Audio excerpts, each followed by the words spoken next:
الحمد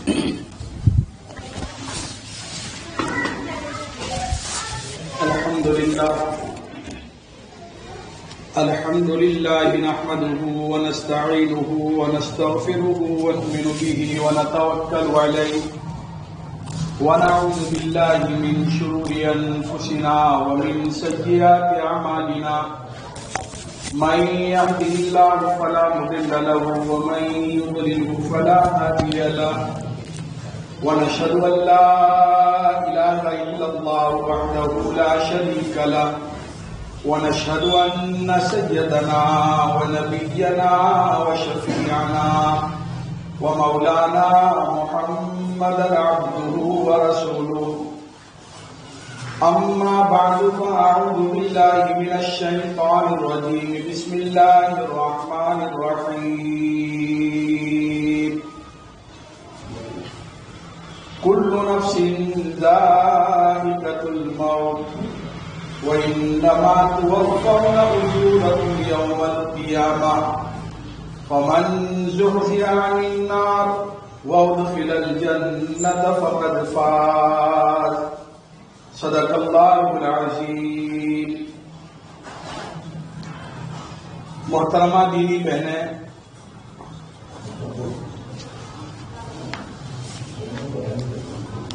انسان پر دو حالتیں آتی ہیں۔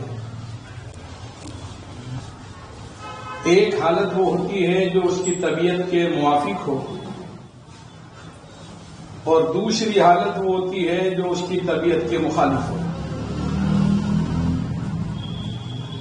تیسری کوئی حالت ہی نہیں ہے۔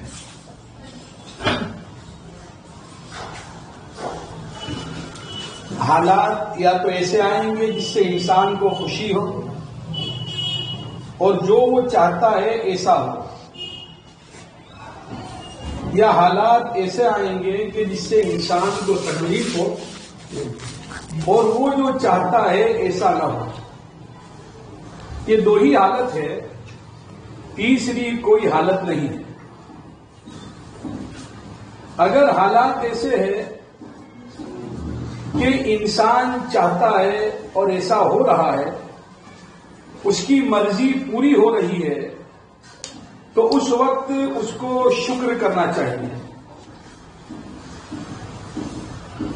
شاہ مسیح اللہ خان صاحب رحمۃ اللہ علیہ نے یہ بات لکھی ہے کہ صبر و شکر یہ دونوں انسان کے بازو ہے۔ جیسے پرندے کے دو پر ہوتے ہیں اور وہ دو پروں سے اڑتا ہے اور اپنی منزلیں طے کرتا ہے، اسی طرح صبر اور شکر یہ انسان کے بھی دو پر ہے جو آخرت اور جنت کے اعتبار سے اس کے ذریعے انسان آخرت اور جنت کی منزلیں طے کرتا ہے۔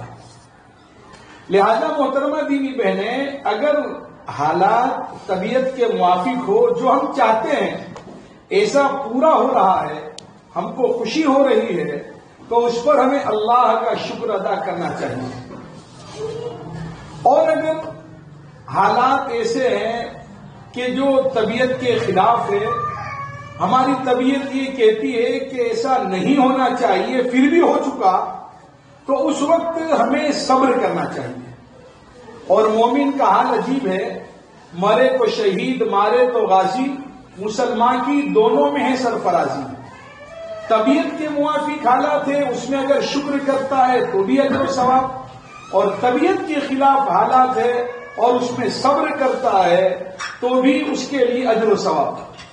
اسی لیے دیکھیے صبر کا موقع، لقمان حکیم علیہ السلام نے یہ بات ارشاد فرمائی ہے کہ بیٹا، سونے کا امتحان آگ سے کیا جاتا ہے۔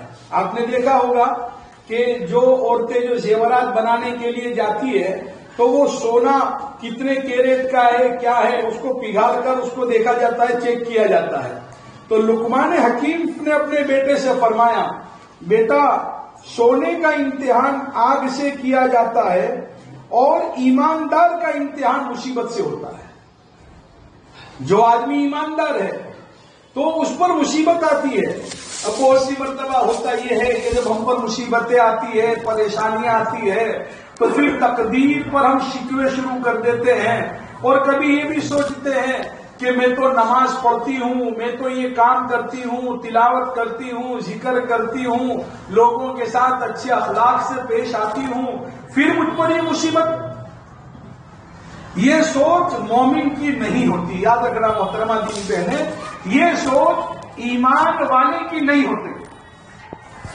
اللہ تعالیٰ لقمان حکیم فرماتے ہیں کہ اللہ تعالیٰ کسی کو محبوب بناتا ہے تو اس کو مصیبت میں مبتلا کر دیتا ہے۔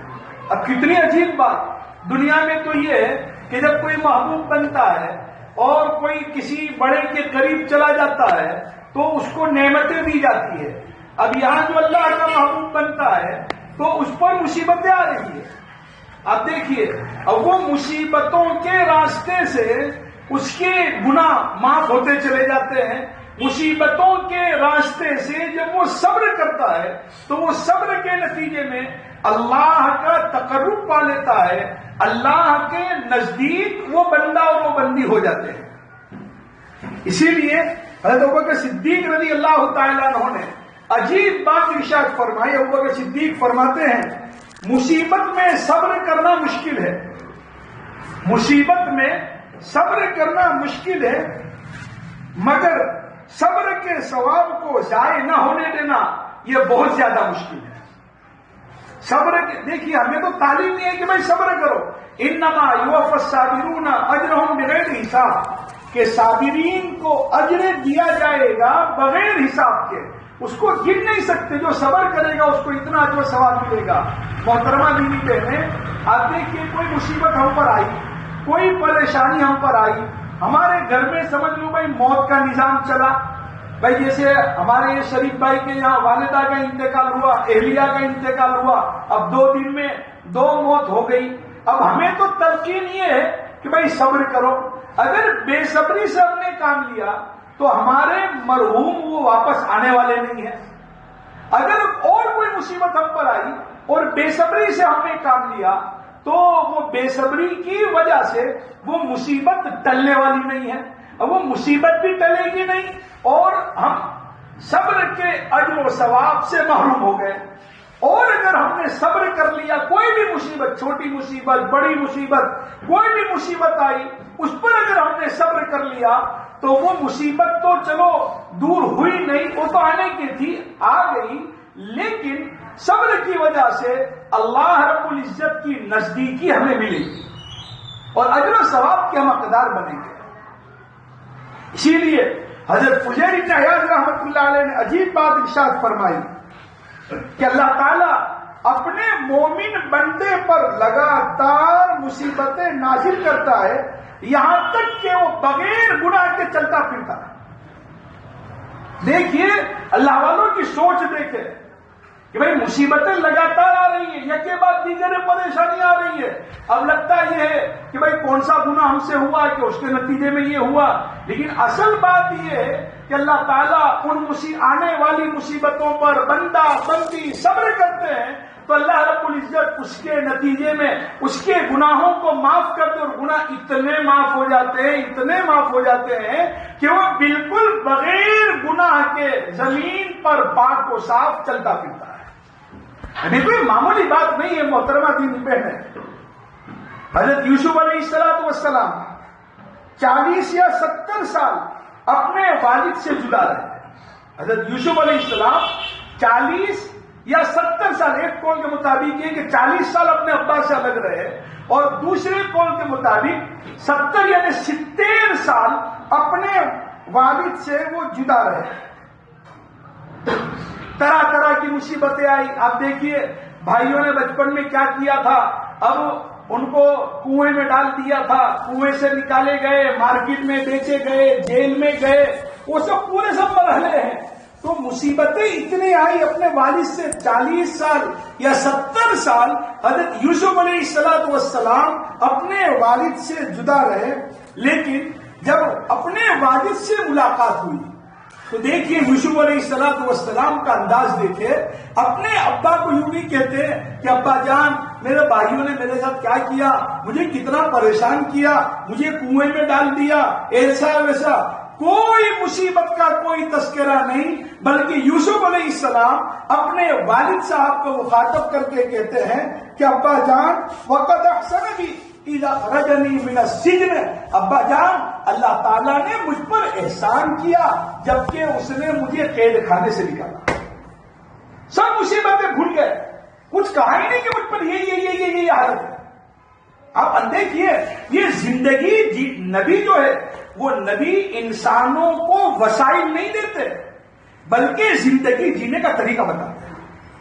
اور اتنی مصیبتیں یوسف علیہ السلام پر آئی، 40 یا 70 سال اپنے والد سے جدا رہے، لگاتار مصیبتوں کا سلسلہ بھی چلا، لیکن وہ مصیبتوں کا تذکرہ نہیں کرتے بلکہ اپنے ابا کو کہتے ہیں کہ اللہ تعالیٰ کا احسان ہے ابا جان کہ اللہ تعالیٰ نے مجھے قید خانے سے نکالا۔ اس سے زندگی کا ایک جینے کا ہمیں طریقہ ملا کہ ہم پر کوئی بھی مصیبت آئے، کوئی بھی پریشانی آئے تو وہ مصیبت اور پریشانی کا تذکرہ کرنے کے مقابلے میں ہم پر فی الحال جو نعمتیں ہیں اس کو یاد کرنا چاہیے۔ حضرت والا تھانوی علیہ الرحمہ کو ڈاکٹر عبدالحی عارفی رحمت اللہ علیہ نے خط لکھا اور خط میں لکھا کہ حضرت یہ پریشانی ہے، یہ پریشانی ہے، یہ پریشانی ہے، یہ پریشانی ہے۔ حضرت تھانوی رحمت اللہ علیہ نے خط پڑھا اور خط پڑھنے کے بعد اگر کوئی شیخ کامل نہ ہوتا تو وہ تو یوں ہی جواب دیتا چلو میں دعا کرتا ہوں کہ اللہ تعالیٰ آپ کی مصیبتوں کو دور کرے، یہ ہوتا۔ حضرت تھانوی رحمت اللہ علیہ نے ڈاکٹر عبدالحی عارفی رحمت اللہ علیہ کے پورے خط کا جو انہوں نے لکھا تھا پورا رخ موڑ دیا۔ حضرت نے لکھا کہ ڈاکٹر صاحب آپ نے تو صرف مصیبتوں کا تذکرہ کیا، آپ پر فی الحال اللہ کی جو نعمتیں ہیں ان نعمتوں کا تو آپ نے تذکرہ ہی نہیں کیا۔ آپ تھوڑی دیر کے لیے سوچے، اگر جو نعمتیں فی الحال آپ پر ہے اگر وہ بھی نہ ہوتی تو آپ کا کیا حال ہوتا؟ جو نعمتیں فی الحال آپ پر ہے۔ حضرت ڈاکٹر عبدالحی عارفی رحمت اللہ علیہ فرماتے ہیں کہ بس حکیم الامت رحمت اللہ علیہ نے میرا پورا رخ ہی موڑ دیا۔ آج ہمارا مزاج یہی ہے، یہ مصیبت، یہ مصیبت، یہ مصیبت، لیکن ہم پر کتنی زیادہ اللہ کے انعامات ہے، وہ انعامات کو ہم کب یاد کریں گے؟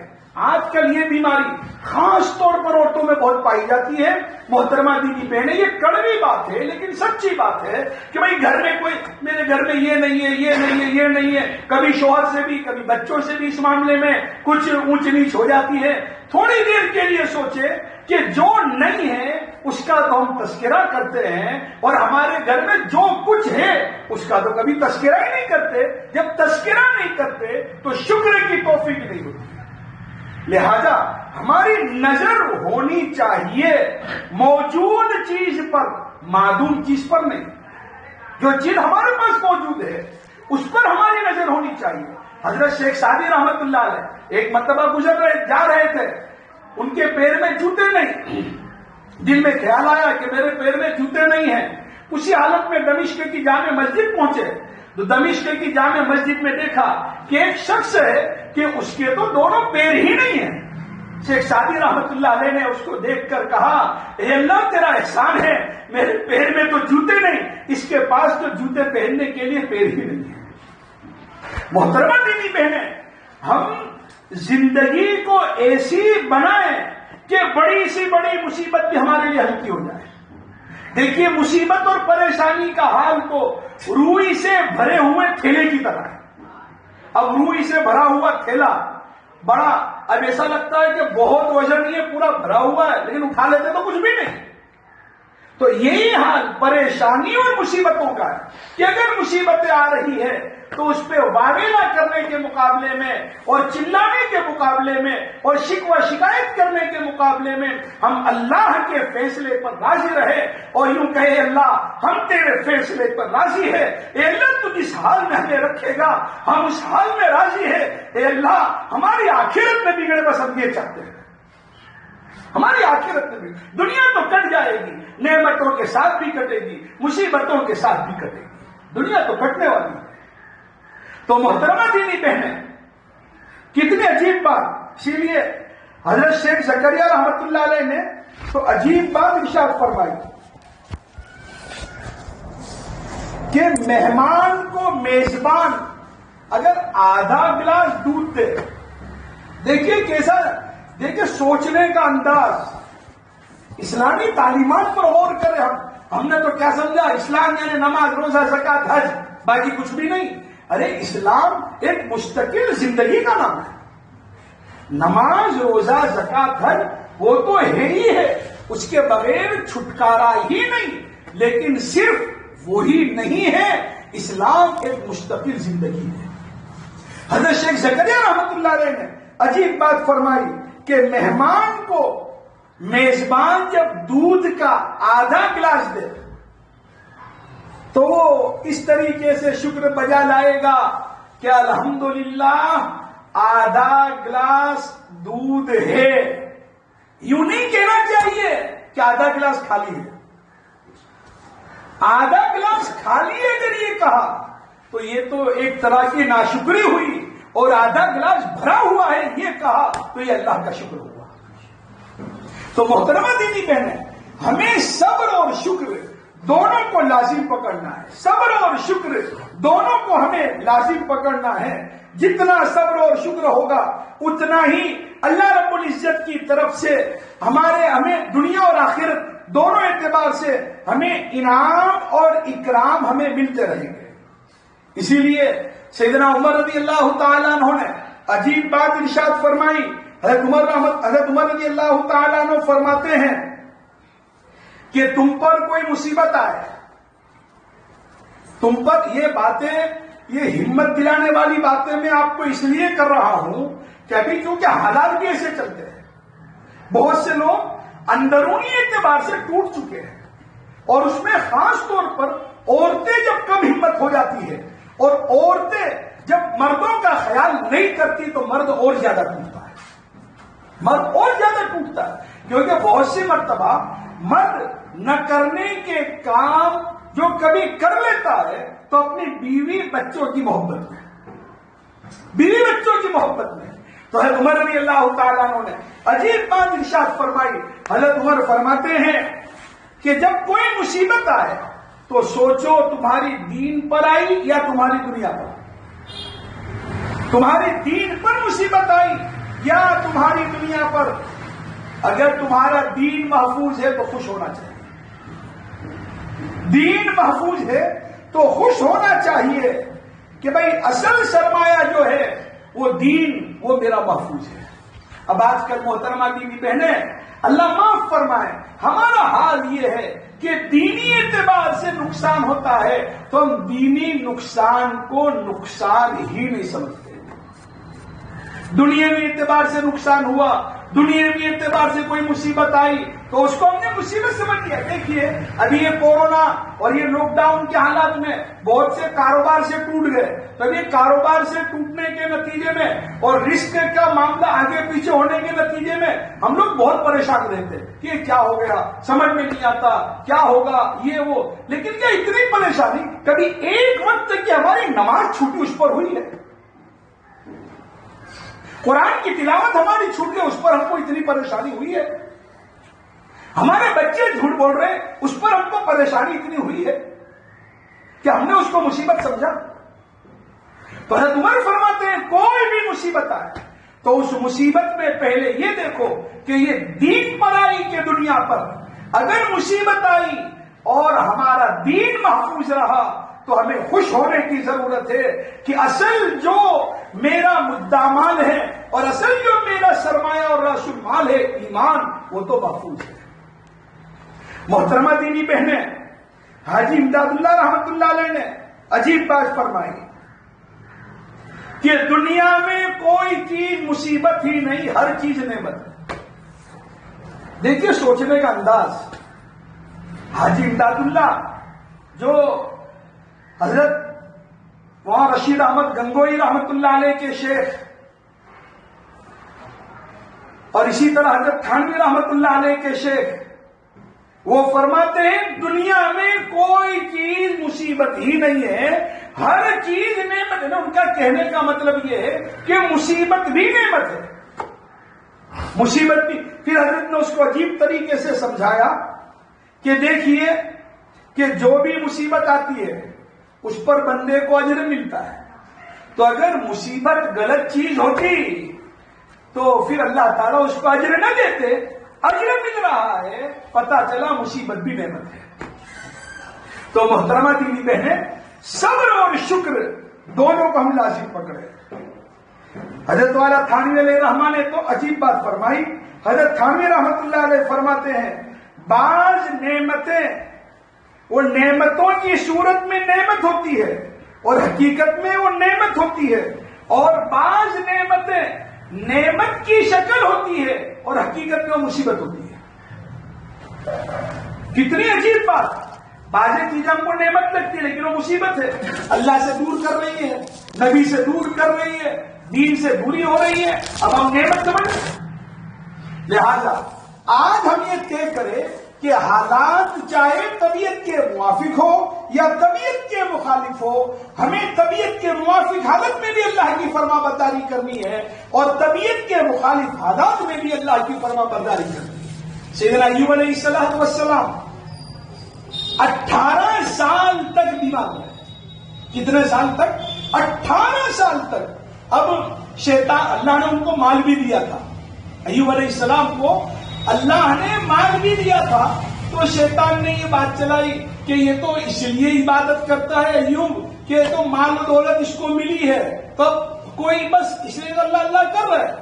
تو پھر اللہ تعالیٰ نے حضرت ایوب علیہ السلام کی ایمانی اور اللہ کے تعلق والی کیفیت کو ظاہر کرنے کے لیے ایک وقت وہ آیا کہ ان کا تمام مال تباہ و برباد ہو گیا. پھر بھی ایوب علیہ السلام کی عبادت میں لگے ہوئے. پھر شیطان نے بات یہ چلائی کہ بھائی یہ تو ان کی اولاد بھی تو محفوظ ہے نا، اولاد ہے اس لیے ایوب عبادت کر رہا ہے. ایک وقت وہ آیا کہ پھر اولاد بھی دنیا سے رخصت ہو گئی. ایوب علیہ السلام اس کے بعد پھر بھی عبادت میں لگے رہے. بھائی تو تندرست ہے. اللہ نے بیماری آئی. 18 سال تک ان کو چیچک کے داغ ہو گئے. اب تو بہت سے یوں کہتے ہیں کہ وہ کیڑے بدن میں پڑ گئے تھے، وہ کیڑے اٹھا کے بدن میں رکھتے تھے. اللہ تعالیٰ اپنے نبیوں کو اس حد تک آزماتا نہیں. یعنی ایسی بات بیان بھی نہیں کرنی چاہیے اور ایسی بات سننی بھی نہیں چاہیے. ہم اتنا کہیں گے کہ وہ بیمار تھے، ہم اتنا کہیں گے کہ وہ بیمار تھے. اب آپ اندازہ لگائے 18 سال تک ایوب علیہ السلام بیمار رہے، لیکن اتنے لمبے زمانے بیماری کے باوجود کوئی شکوہ نہیں. اسی لیے بعض اللہ والے فرماتے ہو کہ بھئی اگر سر درد کرے تو میں تو سر پہ پٹی باندھنے کا بھی قائل نہیں ہوں. پھر کہنے لگے کہ تندرستی ہوتی ہے تو تندرستی کی ہم نے کوئی نشانی رکھی ہے کہ بیماری کی ہم نشانی رکھیں. آپ دیکھیں کیسی سوچ و فکر. اور ہمارا کیا ہے؟ اب 18 سال کا زمانہ کوئی معمولی زمانہ ہے. اتنے لمبے زمانے میں اللہ کے مقرب بندے نبی ہے اور نبی 18 سال تک بیماری کے عالم میں، لیکن کسی طرح کا کوئی شکوہ. پھر ہوا یہ، اب دیکھا کہ شیطان نے دیکھا کہ بھئی یہ تو ٹس سے مس نہیں ہو رہا ہے، بہت پریشان. شیطان ان کی عبادت سے، ان کے تعلق مع اللہ سے شیطان کافی پریشان ہو رہا ہے کہ اتنی تکلیفوں کے باوجود ایوب بے صبری بھی نہیں کر رہے اور عبادت بھی نہیں چھوڑ رہے. تو اس نے، شیطان نے اپنے ساتھیوں سے کہا کہ اس کو آدم علیہ السلام کی طرح آزمائش میں ڈالو. ایوب کو کیسے ڈالو؟ کہ وہ آدم علیہ السلام کی طرح. اب آدم علیہ السلام کی طرح جیسے بھائی ماں ہوا نے کہا تھا نا، اللہ رب العزت کا حکم تو یہ تھا وَلَا تَقْرَبَا هَذِهِ الشَّجَرَةَ، اس درخت کے قریب نہ جانا. لیکن اب بعد میں آ گئے اور درخت کے قریب چلے گئے. حضرت آدم علیہ السلام سے چوک ہو گئی. شیطان نے اپنے ساتھیوں سے کہا کہ اس کو بھی، ایوب کو بھی آدم علیہ السلام کی طرح آزمائش میں ڈالو. تو شیطان نے ایوب علیہ السلام کی بیوی، جس کا نام رحمت تھا، اور بیوی اگر صحیح معنی میں بیوی بن کے رہتی ہے تو مرد کے لیے رحمت ہی ہے، وہ رحمت ہی ہے. اور اگر دینداری کے ساتھ بیوی نہیں رہتی، پھر اللہ کے نبی علیہ السلام نے ایسی بیوی سے پناہ مانگی ہے، اللہم انی اعوذ بک من امرأۃ تشیبنی قبل المشیب، اے اللہ میں ایسی عورت سے تجھ سے پناہ مانگتا ہوں جو بڑھاپے سے پہلے مجھے بڑھا کر دے۔ محترمہ دینی بہنیں، لہذا دینداری کے ساتھ ہم اپنی زندگی کو گزارنے کا اپنے آپ کو عادی اور پابند بنائیں۔ تو شیطان ایوب علیہ السلام کی بیوی کے پاس گیا، ڈاکٹر کی شکل میں، طبیب کی شکل میں گیا، اور اس نے کیا کر کہا، کیا تم چاہتی ہو کہ تمہارے شوہر کو تندرستی ملے؟ اب کون بیوی نہیں چاہے گی؟ اور یہ تو پھر اتنا لمبا زمانہ ساتھ بھی دیا تو وہ بھی ضرور چاہے گی۔ پھر شیطان نے یوں کہا، مگر دستور یہ ہے کہ جیسے اللہ کو سجدہ کرتے ہو مجھے بھی سجدہ کرو تو میں تمہارے شوہر کو اچھا کر دوں گا۔ شیطان نے کہا۔ ایوب علیہ السلام کی بیوی خاموش ہو گئی، کہا کہ میں ان سے پوچھتی ہوں، ایوب علیہ السلام سے پوچھتی ہوں۔ ایوب علیہ السلام سے بات کی، ایوب علیہ السلام خفا ہوئے اور فرمایا وہ شیطان تھا، اسی وقت جواب دے دینا چاہیے تھا۔ شیطان نا امید ہو گیا۔ شیطان نے ایک دن سنا کہ ایوب علیہ السلام دعا کر رہے ہیں، اے اللہ میری زندگی کا جو وقت گزرا وہ گزر گیا، جب یہ بیماری تیری طرف سے ہے تو آپ اگر مجھے 100 سال کی زندگی دے تو میں اس حال کو فراموش نہیں کروں گا۔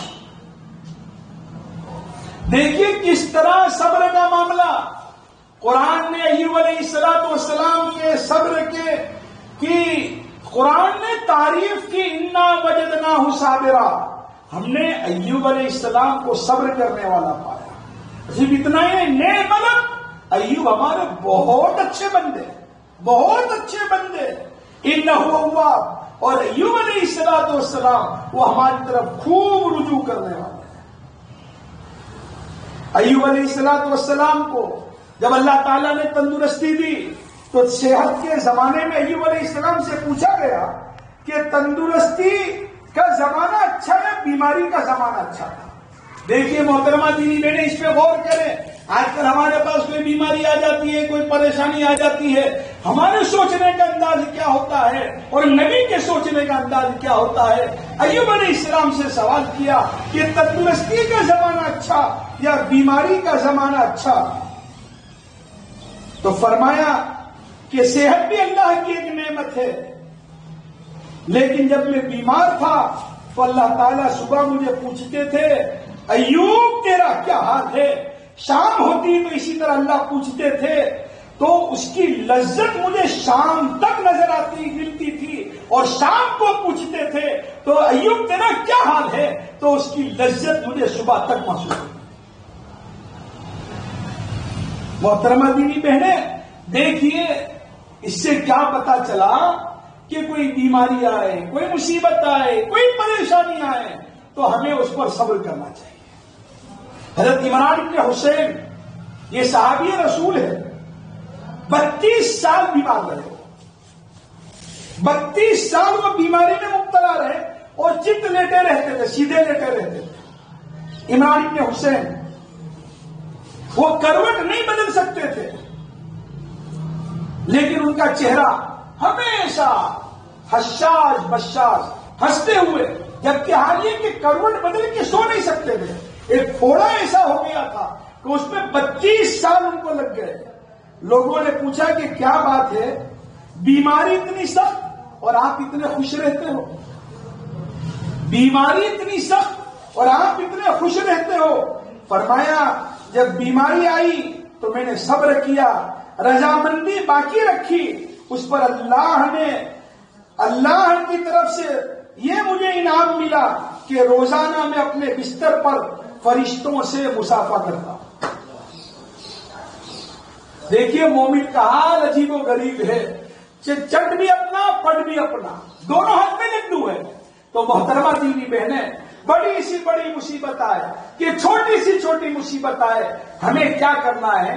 صبر کرنا ہے، اللہ کے فیصلے پر راضی رہنا ہے۔ حدیث قدسی ہے، من لم یرض بقضائی ولم یصبر علی بلائی ولم یشکر علی نعمائی فلیطلب ربا سوائی، کہ جس کو میرا فیصلہ منظور نہ ہو، من لم یرض بقضائی، جس کو میرا فیصلہ منظور نہ ہو، حدیث شریف میں آتا ہے کہ اللہ تعالیٰ نے سب سے پہلے لکھا لا الہ الا انا، میرے علاوہ قلم نے سب سے پہلے لکھا لا الہ الا انا، میرے علاوہ کوئی معبود نہیں، محمد رسولی، محمد صلی اللہ علیہ وسلم میرے رسول ہے۔ پھر قلم نے دوسرے نمبر پر لکھا من لم یرض بقضائی ولم یصبر علی بلائی ولم یشکر علی نعمائی فلیطلب ربا سوائی، کہ جس کو میرا فیصلہ منظور نہ ہو، جو میری طرف سے پہنچنے والی مصیبتوں پر صبر نہ کرے اور میری طرف سے ملنے والی نعمتوں پر جو شکر نہ کرے، فلیطلب ربا سوائی، اس کو چاہیے کہ وہ میرے علاوہ اور کوئی رب تلاش کر لے، ایسا بندہ میرا بندہ بن کے رہے، یہ مجھے پسند ہے۔ تو محترمہ دینی بہنیں، ہم حالات اگر طبیعت کے موافق ہے تو اللہ کا شکر کریں اور شکر کی اہمیت کو بھی سمجھیں کہ دیکھیے قرآن کریم میں جنت کی آیتیں ہیں، قرآن کریم میں جہنم کی آیتیں ہیں، قرآن میں ایمان کی آیتیں ہیں، قرآن میں نماز کی، حج کی، زکوٰۃ کی آیتیں ہیں، لیکن جب قرآن کو کھولتے ہیں تو قرآن کریم کی پہلی آیت الحمدللہ رب العالمین ہونا ہی چاہیے تھا کہ پہلی آیت بھائی ایمان کی ہوتی کہ بھائی ایمان لے آؤ، ادخلوا فی السلم کافہ، کہ اسلام میں پورے کے پورے داخل ہو جاؤ، وہ بھی نہیں۔ نماز کی بھی پہلی آیت نہیں، پہلی آیت الحمدللہ رب العالمین، اور یہ الحمد جو ہے وہ کلمہ شکر ہے۔ الحمد کیا ہے؟ کلمہ شکر ہے۔ تو اس میں اشارہ یہ ہے او لوگوں، اپنی زندگی میں شکر کو تم مضبوط پکڑ لو، بڑے سے بڑے پریشانیاں تمہارے لیے آسان ہو جائیں گی۔ اسی لیے شاہ مسیح اللہ خان صاحب رحمۃ اللہ نے تو یہ بات لکھی ہے کہ انسان کو مصیبت میں بھی شکر کرنا چاہیے۔ اب آپ لوگ کہوں گے کہ مصیبت میں تو صبر کا آج تک سنتے تھے، اب یہ مصیبت پہ شکر کرنا چاہیے، یہ کیسے؟ تو شاہ مسیح اللہ خان صاحب رحمۃ اللہ علیہ فرماتے ہیں کہ مصیبت پہ شکر اس لیے کرنا چاہیے کہ اللہ تعالیٰ اس سے بڑی مصیبت بھیجنے پر قادر تھا، اللہ نے چھوٹی مصیبت پر نمٹا دیا، الحمدللہ۔ تو شکر طبیعت کے موافق حالت، کوئی کہے بھائی کیسا ہے، الحمدللہ، کوئی شکوے کی بات ہی نہیں۔ گھر میں کوئی چیز ہو تب بھی الحمدللہ، نہ ہو تب بھی الحمدللہ، گھر کے حالات ہماری طبیعت کے موافق ہو تب بھی الحمدللہ، طبیعت کے خلاف ہو تب بھی الحمدللہ۔ دیکھیے زندگی کا یہ رنگ اپنائیے، پھر دیکھو اللہ کی طرف سے کیسی برکتیں اترتی ہیں، کیسی رحمتیں آئیں گی، زندگی چین سکون کا گہوارہ بنے گی۔ میاں جی اصغر حسین رحمۃ اللہ علیہ بہت بڑے اللہ والے گزرے ہیں، ان کے بارے میں یہ بات مشہور ہے میاں جی اصغر حسین رحمۃ اللہ علیہ کے بارے میں کہ اتنے بھولے بھالے تھے کہ ان کے بارے میں یہ بات تھی کہ صحابہ کی جماعت گزر رہی تھی اور یہ رہ گئے، اتنے بھولے بھالے تھے۔ کسی نے کہا کہ حضرت گنگا ندی کی چوری ہو گئی، بولے اچھا بہت غلط کام ہوا، انا للہ و انا الیہ راجعون، گنگا ندی کی چوری ہو گئی۔ پھر کہنے والے نے کہا کہ حضرت کیا ندی کی تو چوری ہوتی ہوگی؟ تو کہنے لگے کہ گنگا ندی کی چوری ہونا تو ممکن ہے لیکن مومن کا جھوٹ بولنا ممکن نہیں ہے، میں نے مومن کی بات پر بھروسہ کیا۔ ایک موقع پر وہ بیمار، ان کو بخار آئی، ابھی عالم اسلام کی مشہور شخصیت حضرت مفتی تقی عثمانی دامت برکاتہم اور مفتی رفیع عثمانی دامت برکاتہم، اللہ تعالیٰ ان بزرگوں کا سایہ امت پر تادہر قائم رکھے اور اللہ تعالیٰ چاروں سلسلوں کے بزرگان دین، علماء کرام، ان کی عمروں میں برکت عطا فرمائے۔ یہ امت کا اتنا بڑا سرمایہ ہے کہ امت کو رلانے والے بڑھتے چلے جا رہے ہیں اور امت کے لیے رونے والے گھٹتے چلے جا رہے ہیں۔ ہم سوئے پڑے رہتے ہیں، وہ اللہ کے سامنے رو رہے ہیں. ان کے والد حضرت مفتی شفیع صاحب، جن کی معرف القرآن اردو میں تفسیر ہے، تو مفتی شفیع صاحب بھی استاد ہوتے تھے میاں جی اصغر حسین. تو وہ مفتی شفیع صاحب رحمۃ اللہ علیہ بیمار کرسی کے لیے گئے، استاد بھی کیا. گئے، پوچھا کیا حال ہے حضرت؟ کہنے لگا الحمدللہ سر بالکل صحیح سالی میں، کوئی تکلیف نہیں، الحمدللہ آنکھ بالکل صحیح سالی میں، کوئی تکلیف نہیں، الحمدللہ کان بالکل صحیح سالی میں، کوئی تکلیف نہیں، الحمدللہ زبان بالکل صحیح سالی میں، کوئی تکلیف نہیں، الحمدللہ ہاتھ بالکل صحیح سالی میں، کوئی تکلیف نہیں، الحمدللہ پیر بالکل صحیح سالی میں، کوئی تکلیف نہیں، الحمدللہ پیٹ بالکل صحیح سالی میں، کوئی تکلیف نہیں، تھوڑی بخار ہے، اچھی ہو جائے. دیکھیے سوچنے کا انداز، شکر کا کیسا غلبہ. محترمہ دیوی بہنیں، آپ نے اگر صبر اور شکر کو لازم پکڑ لیا تو آپ کی گود میں پروان چڑھنے والے بچے وہ بھی صابر اور شاکر بنیں گے.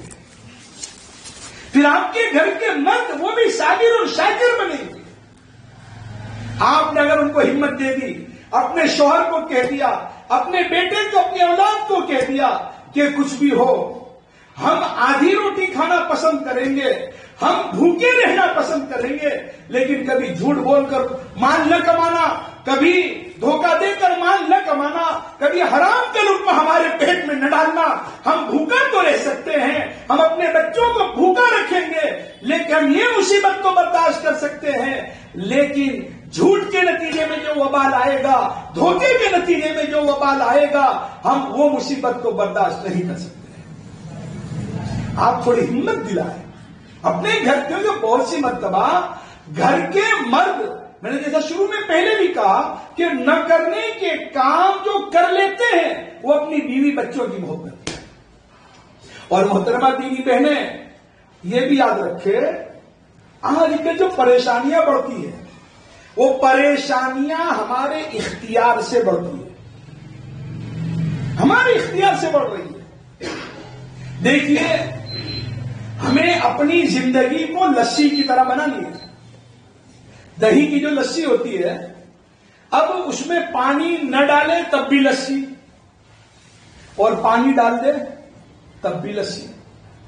زندگی کو ایسی بناؤ بھائی، اگر ہمارے شوہر 50 روپے لا رہے اللہ کا شکر ہے، 100 روپے لا رہے اللہ کا شکر ہے. کسی کے بنگلے کو دیکھ کر اپنے شوہر کی ناقدری کرنا، کسی کے اچھے دسترخوان کو دیکھ کر اپنی اولاد کی ناقدری کرنا.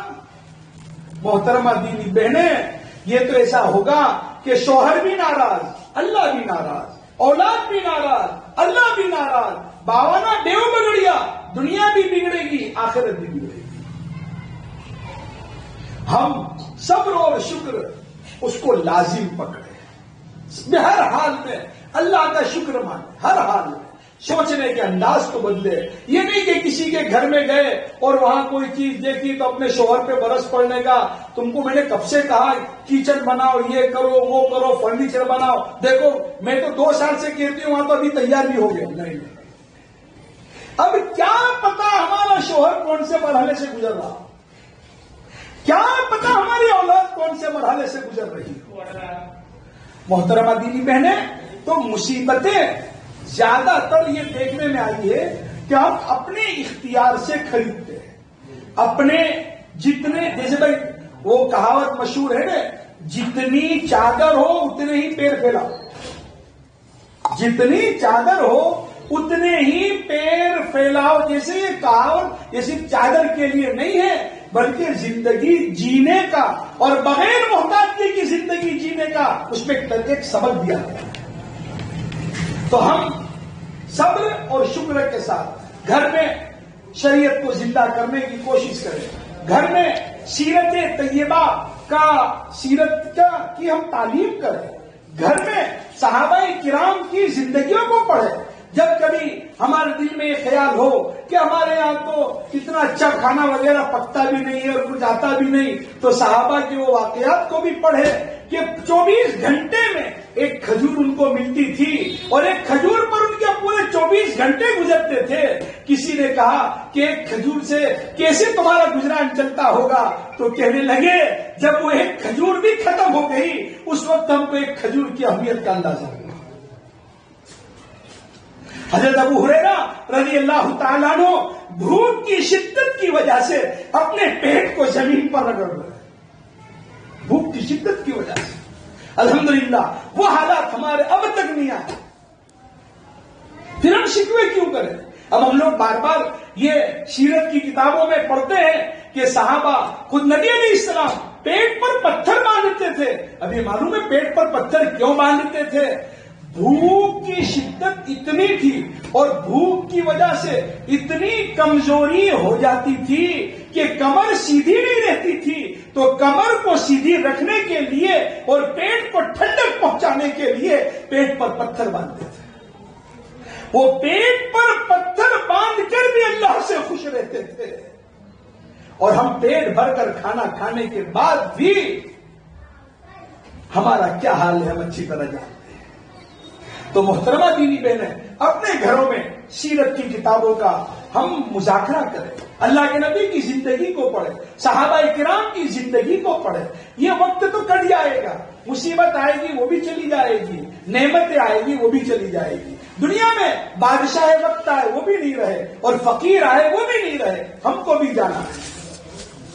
لہذا گھر کے ماحول کو بہتر ماحول بنائیں, گھر میں انصاف قائم کریں. محترمہ دین بہنیں گھر میں انصاف قائم کریں, اپنی اولاد میں انصاف کریں, اپنی اولاد کے ساتھ اچھا سلوک کریں, اپنی اولاد کو تانو تشنی سے بچائیں. ابھی میں نے جمعہ میں ایک بات کہی اور یہ ہر گھر کی بیماری ہے اور گھر گھر کی کہانی ہے. محترمہ دینی بہنیں یہ بات کڑوی تو ضرور ہے لیکن اس کو بتانا بھی ضروری ہے. آج کل ہمارے گھر جو ہے وہ چین سکون سے خالی ہو گئے. گھروں میں چین سکون دور تک نظر نہیں آتا. اب ہم لوگ نماز بھی پڑھتے ہیں, روزہ بھی رکھتے ہیں, زکات بھی دیتے ہیں, حج بھی کرتے ہیں, عمرے پہ عمرے بھی کر رہے ہیں اور کچھ دینی گھر میں تعلیم بھی ہم لوگ کر لیتے ہیں, لیکن گھر میں پھر بھی چین سکون نہیں ہے. کیوں نہیں ہے؟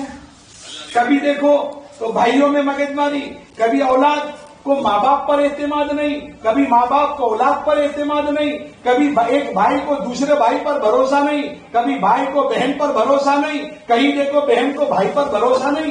ایسا کیوں ہو رہا ہے؟ بہت بڑی وجہ محترمہ دینی بہنیں اس میں یہ ہے کہ ماں باپ کا رول, گھر کا جو وڈیل ہوتا ہے, گھر کا جو بڑا ہوتا ہے, گھر کے ماحول کو بنانے میں بھی اس کا بہت بڑا ہاتھ اور گھر کے ماحول کو بگاڑنے میں بھی اس کا بہت بڑا ہاتھ. وہ کیسے؟ اپنے گھروں میں انصاف کی فضا قائم کریں.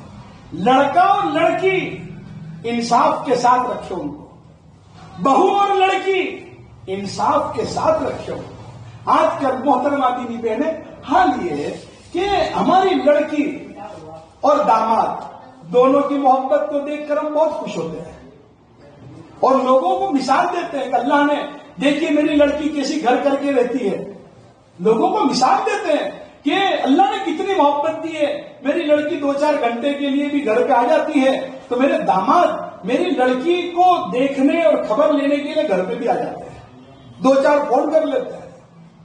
اور یہی کام ہمارا لڑکا اگر کرتا ہے, اپنی بہو سے محبت کرے گا تو ماں باپ کہیں گے بیوی کا غلام ہو گیا.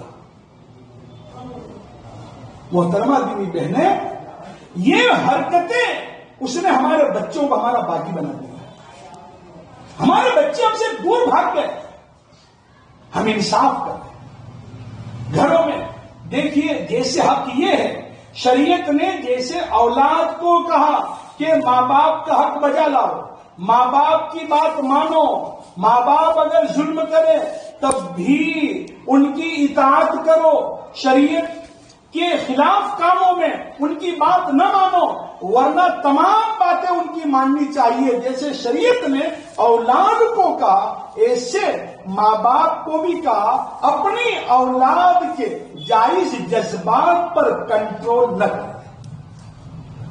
تو محترمہ دینی بہنیں گھر میں محبتوں کی فضا بناؤ, گھر میں جیسے ہمارے گھر میں ایک ٹائم طے ہوتا ہے، یہ کھانے کا ٹائم، یہ دوپہر کے کھانے کا ٹائم، یہ شام میں کھانے کا ٹائم، گھر میں ایک ایسی فضا بن جائے کہ بھائی یہ وقت میں گھر کے سب لوگ نماز پڑھیں گے. چھوٹا بچہ بھی ہے، مسجد میں جانے کی قابل نہیں ہے، ماں اس کو لے کر کھڑی ہو جاتی ہے. ماحول بناؤ، ماحول. دیکھیے محترمہ دیدی بہنیں، آج گھر بیٹھے ہمارے بچے بگڑ رہے ہیں، اور یہ موبائل کے راستے سے پوری زندگیاں ختم ہو گئی. ہمارے گھر میں رہتے ہوئے یہ موبائل کے راستے سے ہماری اولاد ہمارے ہاتھ سے نکل چکی ہے. اب ان کے ایمان کی حفاظت، ان کی شریعت اور سنت کی حفاظت کرنا، ان کی زندگیوں میں شریعت اور سنت کو ڈالنا اور موت تک اس کو محفوظ رکھنا، یہ ذمہ داری ہماری ہے. لہذا گھر میں ایک ماحول بنائیں، نماز کا ماحول ہو، تلاوت کا ماحول ہو، اللہ کے ذکر کا ماحول ہو، گھر میں مناجات کا ماحول ہو، دعاؤں کا ماحول ہو، گھر میں اخلاقیات کا ماحول ہو، دکھ درد کو بانٹنے کا ماحول ہو، معاف کرنے کا ماحول ہو، معافی مانگنے کا ماحول ہو. اس طرح کی تربیت کا نظام ہمیں اپنے گھروں میں چلانا ہے تاکہ یہ بچے اللہ کے بھی فرما بردار بنے اور حقوق اللہ کو بھی ادا کرنے والے بنے. پھر دیکھیے زندگی جینے کا مزہ کچھ اور ہی ہوگا.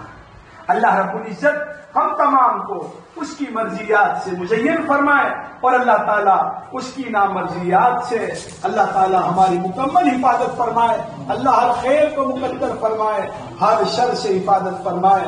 اور اللہ رب العزت ہمارے مرحوم مر شریف بھائی کی والدہ اور ان کی اہلیہ کی اللہ تعالیٰ مغفرت فرمائے اور تمام مرحومین امت کی اللہ تعالیٰ مغفرت فرمائے، ان کے درجات کو بلند فرمائے. دیکھیے جانے والے تو چلے گئے، باری ہماری ہے. اب ہم کیسے جائیں گے کچھ پتا نہیں. اللہ سے ہم مانگیں گے یا اللہ تیری یاد والی، تجھ سے تعلق والی، تیرے نام والی، اللہ جب بھی ہماری رخصتی کا وقت ہو تیرے نام کے ساتھ دنیا سے رخصتی ہو، اے اللہ تو ایسا فیصلہ فرما.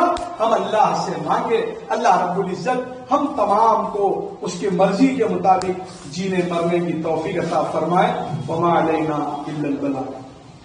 بسم اللہ الرحمن الرحیم. سبحان اللہ وبحمدہ سبحان اللہ العظیم. اللهم صل وسلم وبارك على سيدنا ونبينا مولانا محمد وبارك وسلم. اللهم صل على محمد في اول دعائنا، اللهم صل على محمد في اوسط دعائنا، اللهم صل على محمد في اخر دعائنا. اے اللہ تو غفار ہے، تو رحمان ہے، تو ستار ہے، تو مالک الملک ہے، ذو الجلال والاکرام ہے. اے اللہ ہمارے صغیرہ کبیرہ تمام گناہوں کو معاف فرما. اے اللہ ہمیں معاف فرما، ہمارے والدین کو معاف فرما، ہمارے بیوی بچوں کو معاف فرما، ہمارے اوپر نیچے کی پیڑھیوں کو معاف فرما، ہمارے زندوں کو معاف فرما، ہمارے مرحومین کو معاف فرما. پیارے اللہ گناہوں کی نفرت ہمارے دلوں میں ڈال دے، نیکیوں کی رغبت اور محبت ہمارے دلوں میں پیدا فرما. تو ہم سے راضی ہو جا، اپنوں کو ہم سے راضی کر لے. تو ہمارا بن جا، ہمیں اپنا بنا لے. تو ہمارا بن جا، ہمیں اپنا بنا لے. تو ہمارا بن جا، ہمیں اپنا بنا لے. تو ہمارا بن جا، ہمیں اپنا بنا لے. اے اللہ مناجات کی لذت عطا فرما، سجدوں کا شکور عطا فرما، تیرا خصوصی تعلق عطا فرما. کرنے کے کام کرنے کی توفیق عطا فرما، نہ کرنے کے کاموں سے بچنے کی توفیق عطا فرما. اے اللہ عزت کے بعد ذلت سے حفاظت فرما، ہدایت کے بعد گمراہی سے حفاظت فرما، علم کے بعد جہل سے حفاظت فرما، ایمان کے بعد کفر سے حفاظت فرما، خوشحالی کے بعد بدحالی سے حفاظت فرما. اے اللہ تمام بیماروں کو شفائے کلی عطا فرما، تمام بیماروں کو شفائے کلی عطا فرما. اے اللہ یہ کورونا کی وبا سے پوری انسانیت کو چھٹکارا نصیب فرما. اے اللہ تیرے نام لیوا پوری دنیا میں جہاں کہیں ہے، اے اللہ ان کو اپنی حفظ و امان میں ہر طرح کی آفات مصیبتیں اور بیماریوں سے اپنی حفظ و امان میں رکھنے کا فیصلہ فرما. اور پیارے اللہ اگر کبھی طبیعت کے خلاف حالات آ گئے تو اے اللہ تو ہمیں صبر کرنے کی توفیق عطا فرما اور تجھ سے راضی رہنے کی توفیق عطا فرما۔ پیارے اللہ، ہم تمام کی جائز تمنا اور مقاصد کو پورا فرما، تمام مرحومین کی مغفرت فرما، تمام مرحومین کی مغفرت فرما۔ اے اللہ، یہ کورونا کے زمانے میں اے اللہ جیسے پتے درخت سے گرتے ہیں اتنی تیزی کے ساتھ اے اللہ لوگ دنیا سے رخصت ہوئے۔ اے اللہ تمام مرحومین امت کی مغفرت فرما۔ بڑے بڑے علماء دنیا سے چلے گئے، بڑے بڑے علماء دنیا سے چلے گئے۔ اے اللہ امت کے حال پر رحم فرما، امت کے حال پر رحم فرما، امت کے حال پر رحم فرما، امت کے حال پر رحم فرما۔ اے اللہ بہت سے صالحین تیری ملاقات کو بھول گئے۔ اے اللہ امت کو ان کا بدن عطا فرما۔ اے اللہ جتنے صالحین حیات ہیں ان کی عمروں میں برکت عطا فرما، برکت عطا فرما، برکت عطا فرما۔ اے اللہ ہمیں ان کی قدردانی کی توفیق عطا فرما۔ اے اللہ تمام مرحومین کی مغفرت فرما۔ پیارے اللہ ہمارے شریف بھائی کی اے اللہ والدہ کی مغفرت فرما، ان کی اہلیہ کی مغفرت فرما۔ ان کی اہلیہ اے اللہ لمبے زمانے بیمار رہی، اے اللہ ان کی اس بیماری کو ان کے لیے رفع درجات کا سبب بنا، کفارہ سیئات بنا۔ اے اللہ کروٹ کروٹ انہیں چین سکون نصیب فرما۔ اے اللہ ان کے پسماندگان کو صبر جمیل اجر جزیل عطا فرما۔ اے اللہ یہ تو چلے گئے، باری ہماری ہے، باری ہماری ہے میرے اللہ، باری ہماری ہے۔ ہمیں کچھ پتا نہیں ہماری زندگی کی کب کہاں کیسے شام ہوگی۔ اے اللہ جب ہمارا آخری وقت ہو، کسی کا ہم پہ باقی نہ ہو، تو بھی راضی، تیرا نبی بھی راضی، دنیا والے بھی راضی، تیرے راستے میں ہو، احرام کی عادت ہو، تیرے گھر کا عاشقانہ چکر کاٹ رہے ہو اور اسی حالت میں ہماری روح نکل رہی ہو۔ اے اللہ تو ایسا فیصلہ فرما، یا پھر مسجد نبوی میں کھڑے ہو، روضے رسول نظروں کے سامنے ہو، کسی کا ہم پہ باقی نہ ہو، تو بھی راضی، تیرا نبی بھی راضی، دنیا والے بھی راضی، روضے رسول کے سامنے کھڑے رو رہے ہو، روتے روتے کہہ رہے ہو الصلاۃ والسلام علیک یا رسول اللہ، الصلاۃ والسلام علیک یا حبیب اللہ، صلاۃ والسلام ہماری زبان پر ہو، تیرے نبی جواب دے رہے ہو وعلیک السلام، اور اسی حالت میں نبی کی عشق، تیری معرفت اور امت کے غم میں ہماری جان نکل رہی ہو۔ اے اللہ تو ایسا فیصلہ فرما، یا پھر جمعہ کے دن کی ایمان والی موت عطا فرما، یا پھر جمعہ کے دن کی ایمان والی موت عطا فرما۔ پیارے اللہ ہم تمام کی جائز تمنا اور مقاصد کو پورا فرما۔ اے اللہ ہماری زندگیوں میں، ہمارے گھروں میں چین سکون عطا فرما۔ اے اللہ ہر وہ کام جس کو کرنے سے زندگی میں اور گھروں میں چین سکون آتا ہے کرتے رہنے کی توفیق عطا فرما، اور ہر وہ برائی جس کے نتیجے میں زندگیوں سے چین ختم ہوتا ہے، گھروں میں بے چینی آتی ہے، ایسی ہر چھوٹی بڑی برائیوں سے ہماری پوری حفاظت فرما، ہر خیر کو مقدر فرما، ہر شر سے حفاظت فرما۔ اے اللہ ہمیں اپنے گھروں میں نبی علیہ الصلوۃ والسلام کی سیرت و سنت کے مطابق ہمیں اپنے گھروں میں اور باہر رہنے کی توفیق عطا فرما۔ ہم تمام کی جائز تمنا اور مقاصد کو پورا فرما، ہر وہ کام جس کو کرنے سے تیرا تعلق ملتا ہے، بڑھتا ہے، کرتے رہنے کی توفیق عطا فرما، اور ہر وہ برائی جس کے نتیجے میں تجھ سے تعلق گھٹتا ہے، کٹتا ہے، بچتے رہنے کی توفیق عطا فرما۔